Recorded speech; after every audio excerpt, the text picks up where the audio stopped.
관리계획으로 결정되는 용도적의 종류를 쭉 볼 거예요. 자, 관리계획으로 결정되는 용도적의 종류.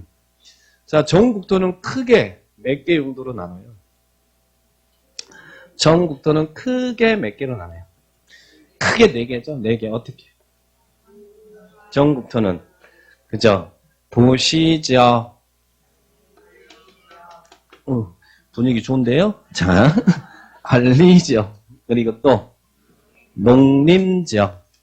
그리고 자연환경보전지역. 크게 도관농자, 이게 큰 구분이에요. 국토는 도관농자. 여기 있는 도시지역, 그리고 관리지역, 그리고 농림지역, 자연환경보전지역. 이게 큰 구분입니다. 도관농자, 도시지역, 관리지역, 농림지역, 자연환경보전지역으로 나눕니다. 자, 그러면 그 중에 도시지역은 어떤 지역이 도시지역이라고 했어요? 도시지역은 인과 산업이 밀집되고 밀집이 예상되는 지역을 체계적으로 개발, 정비, 관리, 보전이 필요한 지역을 도시지역이다. 쉽게 말해서 인구와 산업이 겁나 밀집된 지역은 도시지역이라는 이야기예요. 또 앞으로 밀집이 예상되는 신도시 개발되는 지역도 다 도시지역이 된다는 얘기예요. 그런데 우리 대한민국의 인구 밀도가 너무너무 높은 지역이 하나 있죠. 인구와 산업 밀집되고 밀집이 예상되는 지역이 도시지역이라고 했는데 인구 밀도가 대한민국의 제일 높은 지역이 어디예요? 서울이잖아요. 서울은 면적은 요만한데 인구는 바글바글 하잖아요. 그래서 대한민국의 행정구역 중에 100%의 행정구역이 도시지역인 지역은 서울특별시밖에 없습니다. 서울특별시는 전부가 다 용도지역이 다 도시지역이에요. 근데 우리 인천시는 어떨까요? 인천시는 이 인천시 넓은 땅덩어리 다 바글바글 하는 건 아니잖아요. 그죠? 좀 빈데도 많이 있잖아요. 그러니까 인천시는 도시지역도 있고, 관리지역도 있고, 농림지역도 있고, 자연환경 보전지역도 있습니다. 시라고 다 도시지역이다 이러면 안 돼요. 그죠? 행정구역의 시와 개념과 용도적의 개념은 다른 개념이에요. 대신 인천시도 인구가 많이 집중되어 있는 지역들은 그 지역은 다 도시지역이겠죠. 그죠? 자, 그렇게 기억합니다. 자, 그러면 도시지역은 우리는 도시지역에 뭐예요? 도시지역 안에는 무슨 지역 있어요? 주거지역, 상업지역, 공업지역, 녹지지역. 또 여기 밑에서 주상공농 그러면 안 돼요. 크게 이제 도관농자 나누고 도시지역 안에 주상공농이 있다. 이렇게 기억하시기 바랍니다. 그래서 거기에 있는 주상공농을 다음과 같이 세분할 수 있다. 그리고 또 밑에 3번에는 주상공농을 또 필요하면 조례로 세분할 수도 있대요. 추가적으로 조례로 세분할 수 있다. 자, 그러면 오른쪽 가볼까요?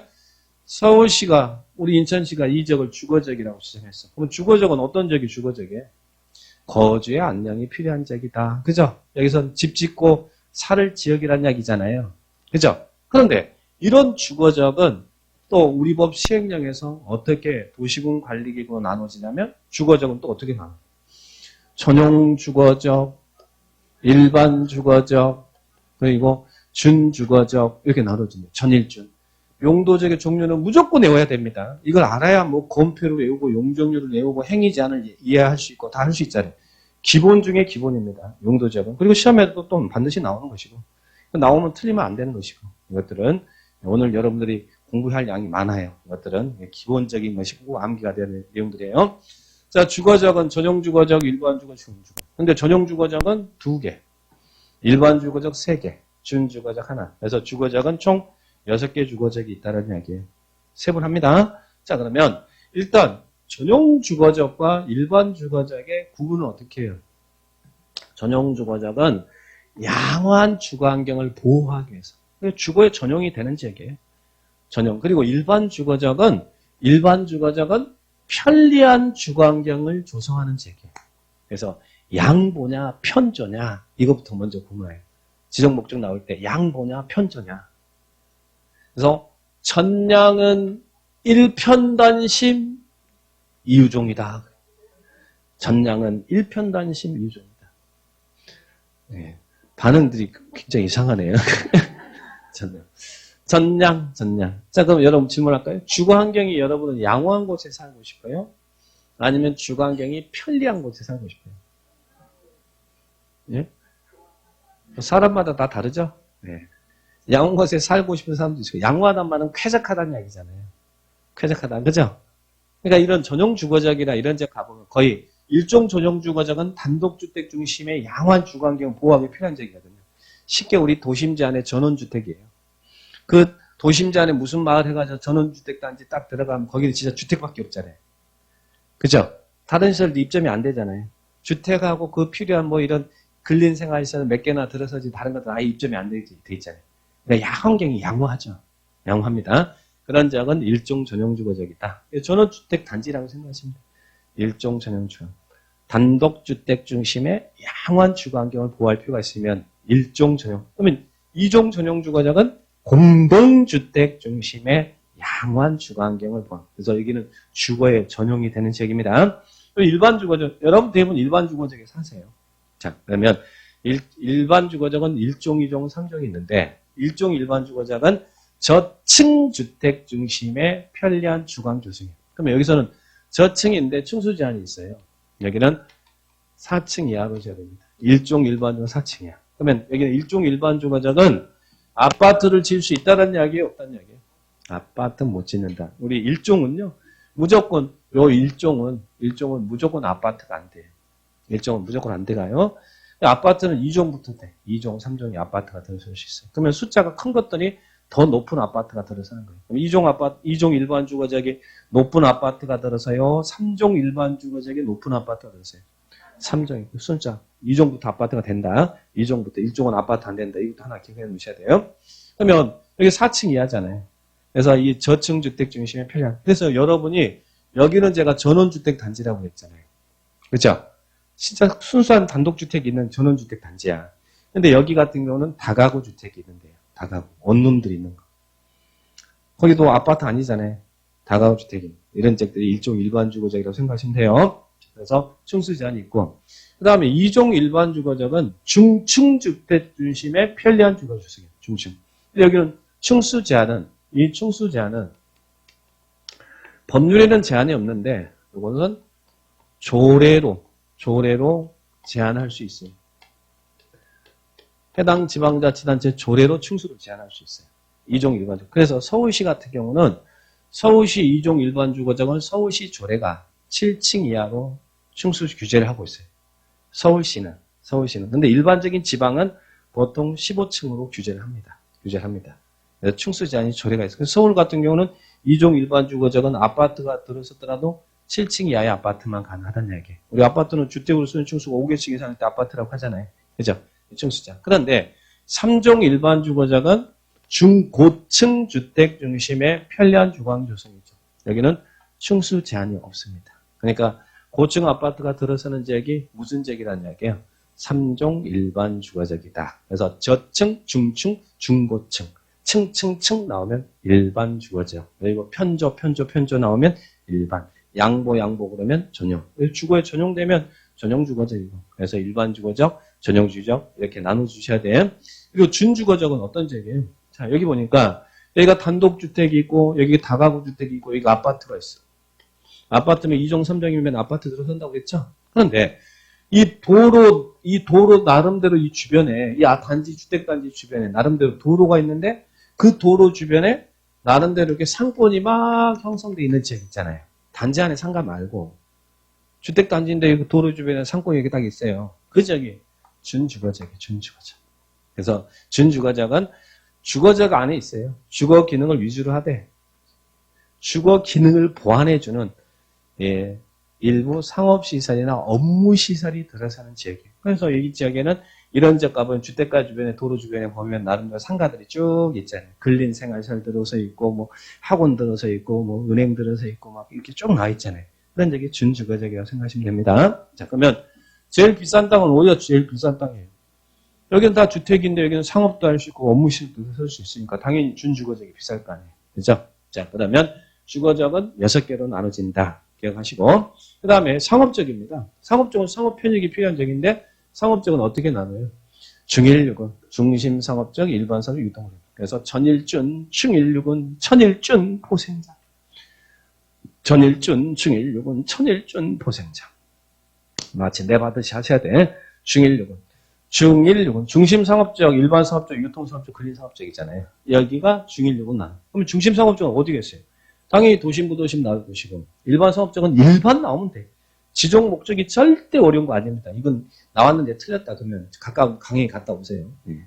네. 그러니까 중심, 일반 나오면 돼. 그러면 여기서 이제 조심할 거. 유통은 유통 나오면 돼. 근린 나오면 근린 나오면 돼.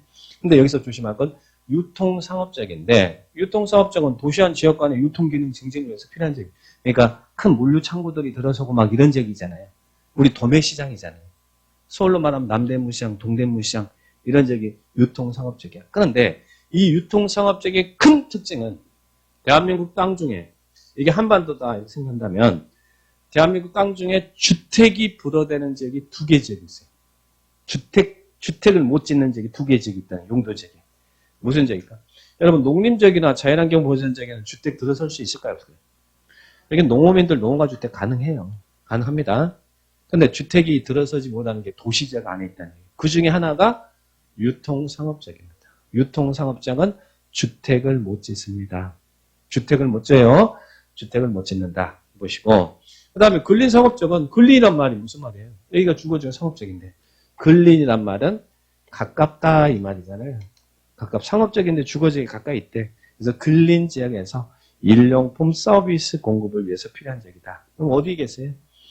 예, 소매시장 정도 생각하면 되죠? 자, 그렇게 정리. 그래서 근린 나오면 근린이고, 유통 나오면 유통이고, 일반 나오면 일반이고, 도심, 부도심 나오면 중심이잖아요. 지정 목적을 틀리면 안 되는 거죠? 자, 그 다음에 공업적은 공업 편익이 필요한 적인데, 자, 우리 공단적이잖아요. 무슨 공단, 그죠? 근데 공업적은 어떻게 나와요? 전일준, 전용공업적, 일반공업적, 중공업적, 전일준, 그래요.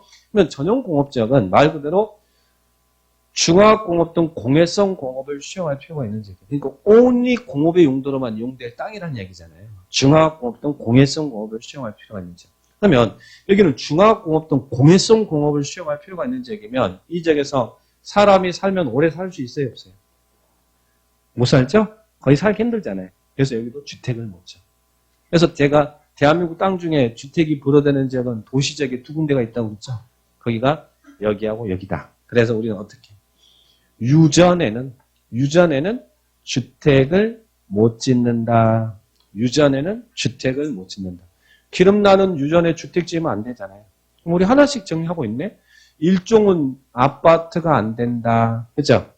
유전에는 아예 주택 자체가 안 된다. 유전에는 아예 주택 자체가 안 된다. 유전에는 주택을 못 짓는다. 이렇게 기억을 딱 하시고. 그 다음에 또 공업적에서 시험에 잘 틀리는 게 이거예요. 일반 공업적과 중공업적의 지적 목적을 물어보면 잘 틀립니다.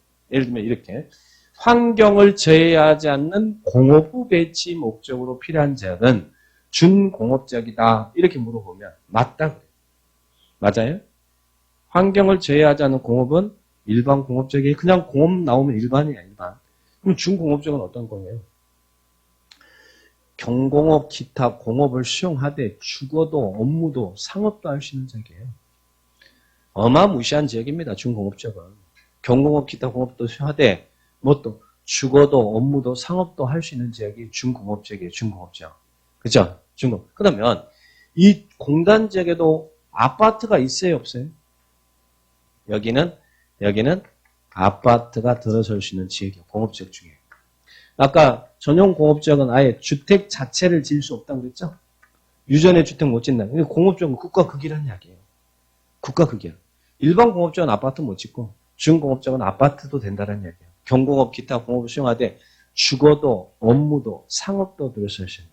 그렇죠? 이런 지역들 지역이 공업지역이다. 그래서 우리 서울에 구로공단 있잖아요. 구로공단에 있는데 거기 무슨 디지털 단지 있어요? 가산 디지털 단지 있죠? 거기가 중공업지역이라는 이야기예요. 경공업 기타 공업 수용하되 주거도 업무도 상업도 할 수 있는 지역이 중공업지역이다. 이렇게 기억합니다. 그래서 느낌 이해하셔야 돼요. 그래서 이런 일반 공업지역과 중공업지역 구분할 수 있겠죠? 네, 이렇게 구분 시험에 잘 나오니까. 자, 그리고 또 녹지적, 공업적은 전일준 나오고 녹지적은 보생자, 천일준, 중일육은 천일준 보생자. 자, 보전 녹지, 생산 녹지, 자연 녹지. 그러면 이 녹지적 중에 대한민국 땅 중에 도시 안에서 제일 주제가 강한 땅이 무슨 땅이냐면 보존 녹지일까, 생산 녹지일까, 자연 녹지일까? 예, 보존 녹지. 보존 녹지가 제일 규제 강해요. 도시의 자연 환경 등을 요거 포인트 보전할 필요가 있는 땅. 건들면 도시적 안에서 건들면 안 되는 땅이 보존 녹지 지역이에요. 도시의 자연 환경 등을 보전할 필요가 있는 지역이 보존 녹지 지역이다. 보전 필요 그러면 보존 녹지 지역이에요. 그런데 또 틀리기 쉬운 게 이 생산 녹지와 자연 녹지를 또 바꿔서 물어보면 잘 틀립니다. 여러분은 돈이 있으면 이 땅을 살 텐데, 토지 투자할 텐데 생산 녹지 지역의 땅을 사야 될까요? 아니면 자연 녹지 지역의 땅을 살까요? 어느 게 돈 되는 땅일까요? 뭐가 돈 되는 땅이다? 예, 자연 녹지가 돈 되는 땅이에요. 투자를 하려면 자연 녹지 지역의 땅을 사야 됩니다. 왜? 녹지 지역 중에서 불가피하면 제한적 개발을 허용할 수 있는 녹지 지역이 자연 녹지 지역이에요. 그래서 개발 허용이 포인트란 얘기예요. 제한적인 개발이 허용될 수 있는 녹지 지역이 자연 녹지 지역이고, 생산 녹지 지역은 어떤 지역이냐면 이 도시 안에 이 농사 짓고 있는 농업적 생산이 이루어지고 있는 땅이에요. 농사 짓고 있는 땅이에요. 농사 짓고 있는 땅이니까 개발을 유보시켜야 될 필요가 있는 거잖아요. 농업적 생산을 위해서 개발을 유보할 필요가 있다. 유보한다는 말은 다음에 한다는 이야기잖아요. 보존이라는 것은 안 된다는 이야기고, 그래서 규제 강한 것이 보존이 규제가 강하다는 이야기예요. 그래서 생산 녹지는 개발을 유보할 필요가 있는 땅이죠. 근데 시험에 제한적 불가피하면 제한적 개발을 허용할 수 있는 녹지적은 생산 녹지적이다 그렇게 물어보면 맞다 하고 답해요. 왜? 생산이 왠지 개발 같거든 느낌에. 자연이 왠지 유보될 것 같은 느낌이거든. 그래서 반대로 딱 물어보면 그냥 맞다라고 답한다는 얘기예요. 출제자들은 그런 우리 아픈 것을 알죠. 그래서 이제 이걸 조심하는 거예요. 그래서 돈 되는 땅은 무슨 땅이 돈 된다? 자연 녹지. 왜 돈 되는지를 알 거 아니에요. 그럼 안 틀릴 거 아니에요. 그래서 개발 허용 그러면 자연 녹지, 개발 유보 그러면 생산 녹지, 보존 필요 그러면 보존 녹지. 그래서 포인트 딱 잡아서 정리를 딱 해주시기 바랍니다. 그러면 도시적은 총 주상공록이 있고, 주상공록인데 주거적은 6개, 상업적은 4개, 공업적 3개, 녹지적 3개. 그러면 총 도시적은 몇 개 용도적이 있다는 얘기예요. 16개가 있다는 얘기예요. 16개가. 16개 있죠? 주거적, 사람이 많이 사니까 6개. 상업적도 그 다음 또 많이 있으니까 4개. 공업적 3개, 녹지적 3개, 총 16개가 있다. 도시형 16개 있습니다.